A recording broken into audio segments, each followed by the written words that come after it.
Okay, so what we're going to do in this video today is we're going to take this Lewis structure for glucose and we're going to convert it to a skeletal structure. Okay, so we need to remember our three rules.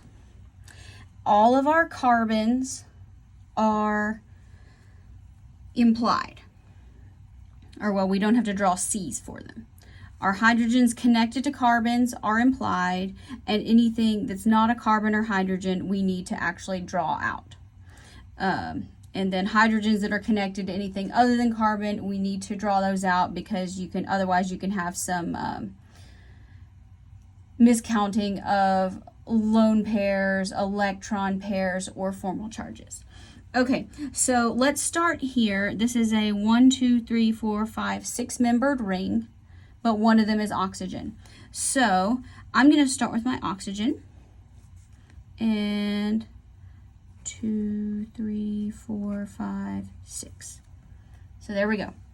So this is my ring. 1, 2, 3, 4, 5 carbons. Okay, now let's start at the top. This here is, actually this isn't a complete Lewis structure, this is a carbon. So we can just kind of copy this. So remember my wedges and dashes, that means, so this is a carbon. Here's the oxygen and the hydrogen coming off of it. This hydrogen we don't need, but we will draw this OH group there. This hydrogen we don't need, but we will draw this OH. This hydrogen we don't need, but we will draw this OH. And this hydrogen we don't need, but we will draw this OH. I know, it's not the best, but okay, so let's look at this and let's just kind of go through. Now, if you know what glucose is, you're going to ruin the fun. But let's look at the structure and let's determine the molecular formula for it.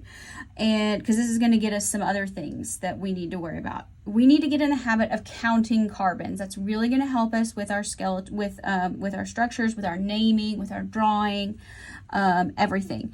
Okay, so everywhere there's a bend in the chain is going to be a carbon. So here's one carbon. That's probably the trickiest one for you. This is the second one, third, fourth, fifth, sixth. This is not a carbon because it's oxygen. Okay, so we have 6 carbons. So we have C6. All right, let's do our oxygens next. 1, 2, 3, 4, 5, 6. All right. Now let's count how many H's we have. Okay, so let's count the explicitly drawn ones. 1, 2, 3, 4, 5. Okay, I know you can go over here and look. You know what? No, you can't. Ha! I know you can back up the video, but anyway.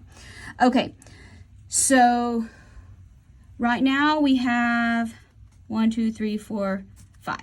1, 2, 3, 4, 5. Okay, so we're just kind of keeping track. Okay, now we got to look at our carbons. This carbon needs 4 bonds. It has 1, 2 bonds coming off of it.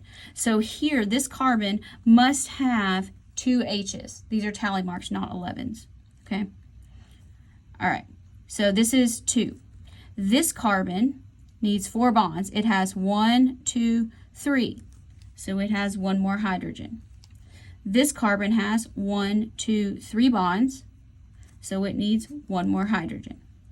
This carbon, 1, 2, 3 bonds, 1 more hydrogen.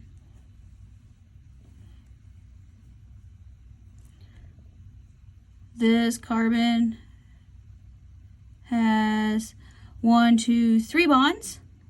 It needs 1 more hydrogen. And let's go back to this one. This has 1, 2, 3 bonds, and it has another hydrogen. So generally we write glucose as C6H12O6.